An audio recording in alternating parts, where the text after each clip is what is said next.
Ang unang larawan nito na nakita niya ay ang debut picture nito na nakadisplay sa isang bahagi ng living room sa bahay na yon. Sa unang kita pa lamang niya sa larawan niya ni Penelope, ay humanga na siya rito. Sunod ay patay mali siyang nag-request sa daddy nito na makitang mga lumang photo albums. Agad namang nagpakuha sa Enrico ng mga lumang photo albums at ibinigay sa kanya. At nang may nakita siyang wallet-size picture nito sa isa sa mga photo albums na yon, kinuha niya yon at nilagay sa tagong bahagi ng kanyang pitaka. Sa mga nakaraang taon, madalas niyang asamin ang araw na makikita niya ng personal si Penelope Dominico, ang kanyang stepsister. At naawa rin siya dito nang malaman niya na wala na ito natirang mamanahin sa ama maliban sa bahay na yon. Kawawa naman si Penelope, mama. Amused na tumingin sa kanya ang ina. Bakit ka naman naaawa sa kanya? Is it because you like her? Diretsahan tanong nito sa kanya. Huwag kang magkakaila dahil bisto na kita. Ang sabi sa akin ng driver ni Enrico, madalas kang magtanong tungkol kay Penelope. Sa tuwing magkakwentuhan kayo. Ma, how can I like someone I haven't even seen yet in person? Depensa niya sa sarili. Ask yourself. You know better. Hindi siya nakakibo, lalo siyang nabuking ng ina. I really think you like her. Sabi nitong nakangiti. Siguro dito niya naman ang ugaling hindi mapagtanim ng galit. Dahil sa kabila ng alam nito na ayaw rito ni Penelope, hindi rin ito nagagalit sa dalaga. Naintindihan nito ang nararamdaman ng anak ng pangalawang asawa. Hindi na niya pinabulaanan pa ang sinabi ng ina. Siguradong mabibigla yon kapag nalamang ang bahay lamang nila ang mamanahin niya. Nawala sa pangalan niya ang farm nila. Nakatitig sa mukha niyang kanyang ina. Pagkatapos ay biglang sumilay ang isang ngiti sa mga labi nito. Hindi lang basta ngiti kung hindi ngiti na may kasamang excitement. I've got an idea. Kung ano man yan, mama, I'm pretty sure it's unconventional. And I'm not for it. Namewang ito. Wait until you hear it. Hindi siya nagsalita. Pinabayaan na lang niya ang ina na magpaliwanag na kung ano man ang nasa isip nito. Plano kong ilipat sa pangalan ni Penelope ang Dominico Country Farm na ibinigay sa akin ni Enrico. Wala akong interes doon. Pagkatapos ay ngumiti ito. But it's very rare that I see such glow in my son's eyes. So, siguro mas maganda kung lagyan ko ng konting kondisyon bago mabawi ni Penelope ang Dominico Country Farm. Sakali mang maghabol siya pagdating ng panahon. At ano naman pong kondisyon? Naghihinala niyang tanong. Simple lang naman, kailangan lang niyang magpakasal sa'yo. What? Are you out of your mind, ma? Paglalaruan mo si Penelope? No, of course not, iho. Just helping her find the right guy for her. Honestly speaking, I also like her. Bago kami magpakasal ng Tito Henrico mo, maayos ang pakikitungo niya sa akin at alam kong taos sa puso niyang magandang pakikitungong yon. Inayawan niya lang talaga ang pagpapakasal namin dahil iniisip niya na pera lamang ng kanyang ama ang gusto ko. Pero naintindihan ko siya. Siguro kung ako nasa lagay niya, ganun din ang mararamdaman ko at ang gagawin ko. But in due time, I know she will come back. But we don't even know kung baka may asawa na si Penelope pagbalik niya galing Amerika. And how are you going to do your plan? I'll take care of everything. Trust me. Ma, I don't like your idea. Huwag niyo na pong ituloy. Baka pagdating ng panahong yon ay may asawa na kaming pareho ni Penelope. Hindi ko naman po sinabing mahal ko siya I just admire her. Nang sumunod na pagkakataong inulit ng kanyang mama na sabihin sa kanyang plano nito, nagpakita na siya ng sobrang pagkawala ng interes and he made her promise na hindi nito itutuloy yon. Nangako naman ng kanyang mama and he believed her. Hanggang mamatay ito at makita niya ang last will and testament nito. Hindi niya akalain na itutuloy yon ng kanyang mama. Marami rin kasing mga dapat isaalang-alang, pero alam niyang pinag-isipan din ng mga yon ng kanyang ina. Tulad ng kung nagkataong may asawa na si Penelope, mawawala ng bisang kondisyong iyon. Basta makakuha na lang ni Penelope ang farm nang wala ng tanong-tanong. Ganon din kung nagkataong siya naman ang may asawa na. Ang kaso nga, pareho silang wala pang asawa kaya may bisang kondisyong iyon. At komo nga gustong mabawi ni Penelope ang Dominico Country Farm, ito na ang nakiusap na pakasalan niya. Naawa nga rin siya dito. Alam niya napilitan lamang ito na gawin iyon, kaya lang wala itong magagawa. Pero sa isang banda, natutuwa din siya na ganoon ang nangyari sa kanila. Nung una talaga niyang mabasa ang testamento ng kanyang ina, patay na ito ngunit parang gusto niyang magalit dito. Pero nang makasama na niya si Penelope, na-appreciate na niyang ginawa ng kanyang ina. Isang malaking bagay sa kanya na makasama sa isang bahay at makilala ng hustong pagkatao ng babaeng tinangi na niya bago pa niya makita at makilala. Totoong nagpakipot siya noong una at kunwari hindi niya gustong pakasalan si Penelope. Kaya naman walang pagtumanggang pakiusap ang ginawa nito sa kanya. Finally nang makita niya itong mangiyak-ngiyak na, pumayag na rin siya. Kung alam lang nito ang katotohanan na he was more than willing to marry her. Nagising si Penelope kinaumagahan na masakit pa rin ang ulo, pero nang hipuin niya ang sarili, ay nalaman niyang hindi na gaanong mataas ang kanyang lagnat. Yun nga lang masakit pa rin ang buto at kasukasuan niya. Nakaramdam siya ng gutom kaya pinilit niyang bumangon. Pero laking gulat niya nang makitang nakayukyuk sa isang gilid ng kama si Miguel. Miguel, tinapik niya ito ng mahina, kaagad din naman tong nagising. O bakit ka nakaupo? Mahiga ka lang dyan, may kailangan ka ba? Nag-aalalang sabi nito. Bakit ka nandito? Kasi nabalitaan ko sa maid mo na lumala raw ang sakit mo, kaya nagpunta ako dito kagabi at pinadoktor kita. Teka, ano bang kailangan mo tumayo ka? Nagugutom kasi ako. O sige, diyan ka lang, ikukuha kita ng pagkain. Gusto pa sana niyang kausapin to pero mabilis na tong nakalabas ng silid. Hindi nagtagal ay bumalik ito at may dalang isang tray ng pagkain. Talagang nangihina siya at nilalamig pero diyahin naman kung magre-request pa siya na magpasubo dito kaya pinilit na lang niyang kumaing mag-isa. Total ay soup lang naman yon at bread roll. May sliced orange din at isang baso ng juice para daw mas madali siyang gumaling. Nasa kalagitnaan siya ng pagkain na hindi niya napigilan ang sarili na tanungin to. Bakit dito ka natulog? Pagod na kasi yung mga maids mo baka hindi ka na rin nila maalagaan ng maayos. That's why I choose to stay here overnight. Sa pagsasalita nito ng mga sandaling iyon, hindi sasabihin ng kahit na sino na palabiro itong tao at mahilig mang inis. Napakaseryoso kasi nito. Miguel, kamusta na nga pala si Karen? Sa mga nagdaang araw, lalo niyang na-realize na mali talagang mapagbuhatan ng kamay ang bata. Nakukonsensya siya talaga. She's fine, tinatanong nga niya kung kailan ka babalik sa Sambales. Magsasorry daw siya sa'yo. Ngumiti siya ng malungkot at napayuko. Ako nga dapat ang mag-sorry sa kanya Nabigla ako. Baka magka-trauma yung bata sa akin. Hindi naman, pinaliwanag ko rin naman kasi sa kanya kung anong kasalanan niya At alam ko namang hindi mo sinasadya. Galit ka pa rin ba sa akin, Miguel? Aalagaan ba naman kita kung galit pa ako sa'yo? Penelope, tayo-tayo na lang ni na Karen na magkakapamilya halos sa mundong ito. Wala na tayong mga magulang. At tayo namang dalawa, parehong nag-iisang anak. Nang magpakasal ang mga magulang natin, kasama tayo sa package. Otomatiko naging magkapamilya tayo sa ayaw man natin at sa gusto. Kaya sino-sino pa bang magtutulungan? Salamat naman kung ganun. But still, I want to say sorry for what I said about your mother. Wala akong karapatan na sabihin na mga yon. I'm sorry. Hinawakan siya nito sa kamay. Apology accepted. Sabi nito sabay ngiti sa kanya. O sige, ubusin mo na yung pagkain mo para gumaling ka na kaagad. Ako naman, uuwi na muna pagkakain mo pero babalik din ako dito mamaya to check on you. No need, Miguel. Pagaling naman ako at saka alam kong marami kang iniintindi.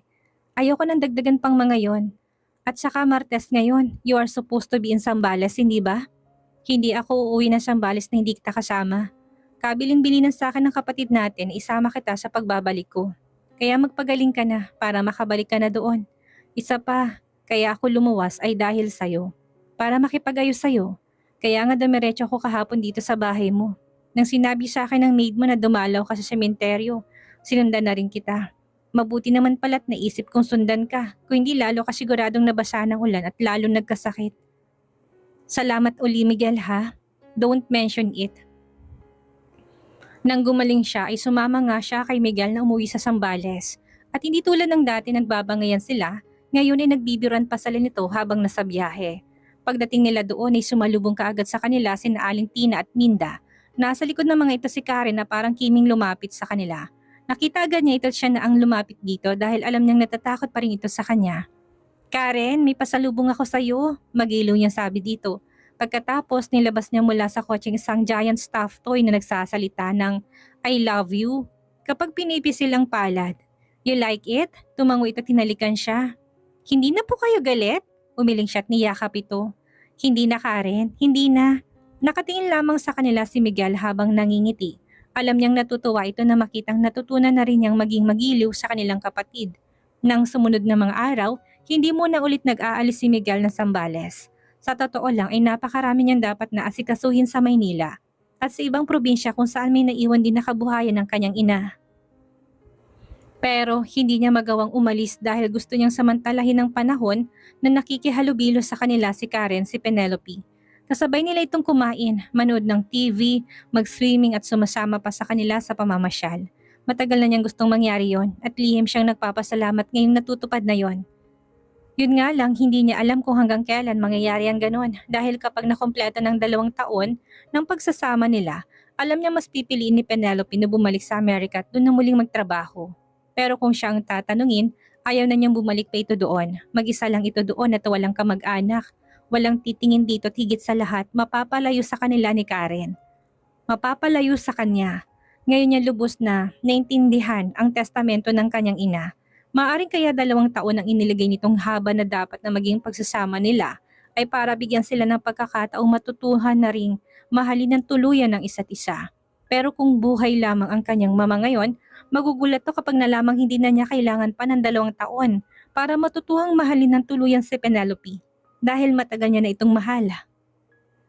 Sayang, sana palang ginawa na lang na kondisyon ng kanyang ina para mabawi ni Penelope. Ang Dominico Country Farm ay kailangan magpakasalito sa kanya.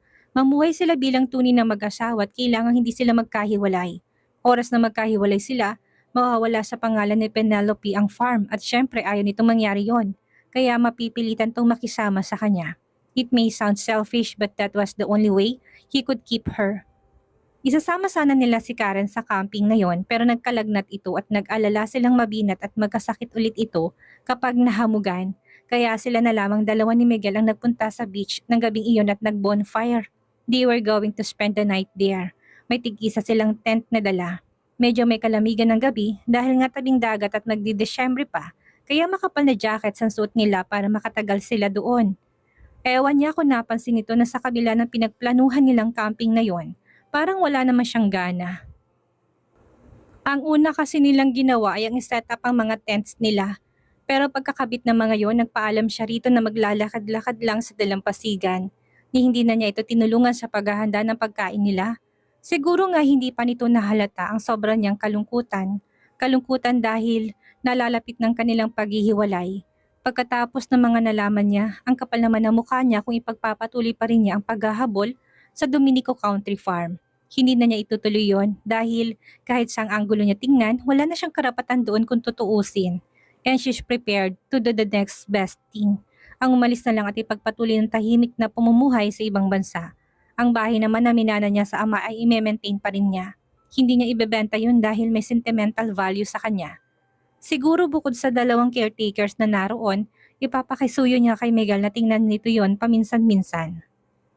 Penelope, ano ka ba? Tinatanong kita kung medyo nawawala na bang ginaw mo.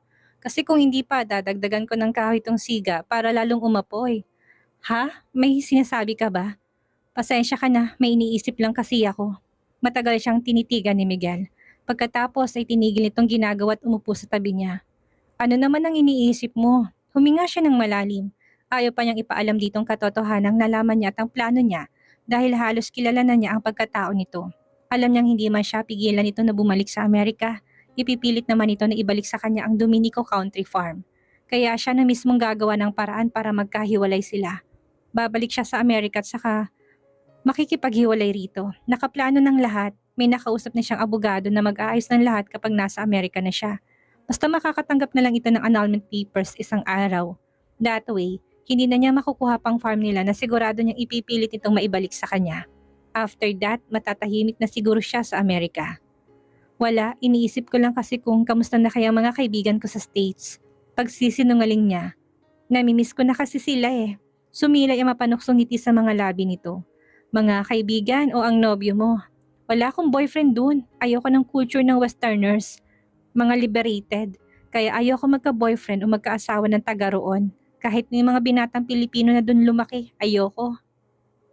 Gusto ko pa rin yung taga rito sa atin. Napansin niya nagkaroon lalo ng siglang ngiti ni Miguel. Talaga? Oo naman, mahirap eh. Magkakaroon kayo ng conflict sa culture. That's 100% guaranteed. I've seen couples enter marriage with so much love for each other and end that marriage with so much hate. Ayoko ng ganun. Gusto ko kapag nag-asawa ko, yung sigurado ako. Wala ka pa bang nagugustuhan? Hindi siya kaagad nakakibo. Napatingin siya rito pero inalis din niya kaagad yun at malungkot ibinalik sa nag-aapoy na kahoy ang tingin. Meron na sana eh. Sana? Bakit may sana? Kasi may mahal na siyang iba. Matagal na yata sila eh. Mahirap nang mabuwag kapag ganon. Tila nabigla ito nang marinig ang sinabi niyang may nagugustuhan na siya. Parang nawalan to ng lakas ng loob. Pero nang bagitin niya na may iba ng mahalang lalaking gusto niya, bigla'y parang nabuhayan to ng loob. Ang ibig mong sabihin may girlfriend na siya? Naku, mahirap nga yan. Wala kang kasiguraduhan. Bakit hindi ka na lang maghanap ng iba? Marami naman dyan. Nasa paligid-ligid lang. Hindi naman ganun kadali yun, Miguel eh. Kung po pwede ko nga lang turuan ang sarili ko na iba na lang ang mahalin. Siguro matagal ko nang ginawa, kaso siya talaga yung mahal ko eh. Eh ano naman ang mapapala mo kapag nagmahal ka ng may iba namang mahal? Wala, hindi ba? Kaya kung ako sa'yo, subukan mo kagusto sa iba. Yung mahal ka rin. Yung aalagaan ka. At saka yung hindi ka pababayaan. Yung lalaki hindi siguro mabubuhay kapag nawala ka. Malungkot siyang ngumiti sa sinabi nito sa kanya. As if someone like that exists, Miguel. I know I'll be fine. Siguro mahirapan ako sa una kapag nawala siya. But eventually, I know I'll be fine. I'm a survivor. Bakit? Alis ba siya? Saan naman siya pupunta? Magpapakasal na ba sila ng girlfriend niya? Umiling-iling lang siya. Wala pa naman siyang sinasabing pakakasal na sila, pero din naman papupunta yun eh. Mahal na mahal nilang isa't isa. Alam mo, inggit na inggit nga ako dun sa babae because he talks about her all the time. Tumangot-tango naman to. Siguro nga, mahal niya yung babae at kung ako sa'yo, hindi na ako aasa para hindi ka na masaktan. Like I said, maghanap ka na lang ng iba. Lalo lang siyang nalungkot sa payo nito. Mahirap yun, Miguel, pero tingin mo ba'y dapat kong kayanin? Oo naman, you're smart and you're beautiful. Maraming magkakagusto sa'yo and in my honest opinion, kailangan mo lang idilat yung mga mata mo. For all you know, nandyan lang sa tabi-tabi ang pwedeng magmahal sa'yo. Tila curious to nang muling magtanong. By the way, sino ba yon? Is she someone I know? She was caught off guard. Wala siyang maisip na isasagot maliban kay si Eric. Remember Eric? Yung friend kong nagpunta dito? Si Eric? Biglang tanong nito. Yun? Halos hindi ito makapaniwala. Ang pangit pala ng taste mo, Penelope. Pangaasar nito. Penelope, kalimutan mo na yun. Hindi kayo para sa isa't isa. You know, I honestly suggest na maghanap ka na lang ng iba. Masarap yung may magmamahal sa'yo. Palagi kang magiging masaya. Panunulsul pa nito. Kaya ba lagi kang masayahin dahil kay Janet? Ha? Oo naman, syempre. Kasi mahal na mahal namin ni Janet ang isa't isa. Hindi ako mapakali kapag hindi ko siya nakikita. Gusto ko palagi ko siyang nakakasama. Kung pwede nga lang pinakasalan ko na sana siya. Lalo lang siyang nalungkot sa narinig niya mula dito. Malaki talagang istorbong nagawa niya rito. Pati na rin kay Janet. Kung hindi sa pagpapakasal nila ni Miguel, kasal na nga siguro tot si Janet. O baka nasa planning stage na. Siguro nga hindi siya nagkamali ng mga plano. Tama lang na umalis na siya rito sa Pilipinas para hindi na siya masaktan pa. At para din hindi na siya makagambala pa ng ibang tao. Lalo na si Miguel na panakiiingat-ingatan niyang huwag malaman ng totoo tungkol sa nangyari sa farm nila para huwag siyang mapahiya at masaktan. At mas gugustuhin niyang umalis na ng Pilipinas kaysa namang manatili siya roon at makitang may ibang babae na itong inaalaya ng pagmamahal. 3:00 pa lang ng madaling araw ay ayos na si Penelope, nakaayos na rin ang kanyang bagahe. Ang iba nga ay nakalagay na sa kanyang kotse. Nang tulog ng lahat, kagabi ay tahimik siyang bumaba at nilagay na sa kanyang kotse ang mga gamit niya para wala na siyang gaanong problemahin ngayon. Pumasok muna siya sa silid ni Karen. Nakatuwad pa ito nang mapasukan niya, napangiti siya. Sarap na sarap pa sa pagtulog ang kapatid niya. Inayos niya ang pagkakahiga nito, tinalikan na matatambok na pisngi nito. Sayang at lately na lang niya itong natutunang mahalin. At sayang din na mapapahiwalay na siya dito ngayon.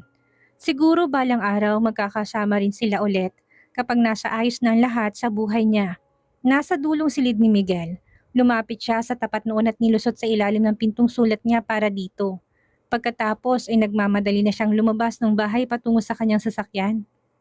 Bandang 4:00 pa ang gising ni Miguel, ganon din ang gising ni na Aling Tina at Minda. Kailangan na niyang umalis. Saktong 4:30 ng madaling araw, kung lumabas si Miguel ng kanyang silid para mag-rounds na sa farm, nakapaligo na siya at nakabihis na rin. Naghahanda na ng almusal si Aling Tina nang pumasok siya sa kusina para magagahan na mabilis din niyang tinapos.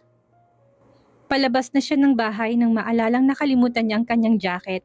Bumalik siya sa kanyang silid para kunin yon. Palabas na ulit siya nang mapayuko siya at makitang isang papel na nakatupi sa sahig na malapit sa pinto. Dinampot niya yon at mabilis na inalis ang pagkakatupi at laking gulat niya nang makitang sulat yon sa kanya ni Penelope. Miguel, salamat sa lahat ng mga kabutihang ginawa mo. Hindi ko makakalimutan lahat yon. Gusto kong malaman mo na hindi na ako maghahabol pa sa farm namin. Alam ko na kasi ang lahat. Wala na akong karapatan sa Dominico Country Farm. Pabalik na ako ng Amerika. Ikaw na munang bahala kay Karen ha. Huwag mo siyang pababayaan. But don't worry, I'll make it up to you someday. Lagi mo ako ikwento sa kanya para hindi niya ako makalimutan. Palagi ka rin magpadala ng mga pictures niyo. Please, extend my apologies to Janet. Alam kong nakabala ako sa inyo. Again, thank you very much. Sana balang araw, makagawa rin ako ng kabutihan sa'yo. Penelope. Napaupo siya sa kama at napatingin sa malayo. Wala ni sa hinagap niya na gagawin ni Penelope ang bagay na yon. Sana ay nagkausap sila bago ito nagdesisyon ng ganoon. Alam niyang wala siyang karapatan na pigilin to sa gusto nitong gawin. Kung gusto na nitong bumalik sa Amerika ay wala siyang karapatang humadlang. Pero kung magagawa pa niya itong habulin ay gagawin niya. Nagmamadali siyang sumakay sa kanyang sasakyan at nilisan ang Zambales. Habang daan, umusal siya ng isang maikling dalangin na sana'y maabutan pa niya ito. Dahil napakaraming bagay ang gusto niyang sabihin at ipaalam dito, natagpuan niyang sarili sa harapan ng bahay ng tita Cynthia ni Penelope. Lumakas din ang kabog ng kanyang dibdib na makitang nakapark sa harap ng bahay ang kotse nito. Sinunod-sunod niyang kanyang pagdodoorbell, medyo napasimangot pa ang maid nang lumabas. Sinabi niya kaagad kung sinong sadya niya. Si Ma'am Penelope ho ba? Oo, pakisabi naman na nandito si Miguel. Ay, teka po. Pumasok ang katulong. Hindi nagtagal ay lumabas ito ulit. Pero ang kasunod nito na lumabas ay hindi si Penelope ko, hindi ang tiyahin nito. O Miguel, halika, pumasok ka na muna. Si Penelope ho ang sadya ko. I want to talk to her. Nagpunta ako sa bahay niya pero wala naman daw doon. Kaya naisip ko na dito siya nagpunta. Pwede ko ho ba siyang makausap kahit sandali lang po? Napakarami ko lang gustong sabihin sa kanya. I think, Iho, you're too late. Napadaan nga rito si Penelope kanina and she stayed here for a while. Para nga magpaalam sa amin ng mga pinsan niya. But she left an hour ago. Iniwan lang niyang kanyang kotse dahil sayang naman daw kung hindi magagamit. Kaya pinagkatiwala na muna niya sa anak ko si RJ. Nagtaxi na lang siya papuntang airport. Ayaw na magpahatid sa amin at baka raw maiyak lang siya. Hindi pa rin nawawalan ng pag-asa si Miguel. Anong oras pong flight niya? Sabi niya 11:00, but she's supposed to be there 2 hours before the flight. So, hindi mo na rin siya mahahabol, Miguel. It's 9:30. For sure nasa loob na siya ng airport. Hindi ka naman papapasukin hanggang sa loob. Hindi pa rin siya nawalan ng pag-asa. Kahit papaano umaasa pa rin siya na mahahabol si Penelope. Sige, salamat ho. Susubukan ko pa rin ho. Paalis na sana siya nang pigilan siya sandali ng pinsan ng kanyang tito Henrico. Miguel, I'm just curious. Ano bang gusto mong sabihin kay Penelope? Pwede namang tawagan mo na lang siya pagdating niya doon. Tumingin siya ng diretso rito. Pipigilan ko lang po sana siyang umalis. Pagkasabi nun ay mabilis siyang sumakay muli sa kanyang kotse at umarurot papuntang airport. Halos gusto nang iwan ni Miguel ang kotse at takbihin na lang ang airport, 11:15 at hindi niya in-expect na ganun ka-traffic. Nang sa wakas ay makapasok na siya sa driveway nang naiya ay 5 minutes to 11 na. Tumuloy siya sa parking lot ng airport nang lulumong tumanaw sa gawi kung saan manggagaling ang mga papaalis na eroplano.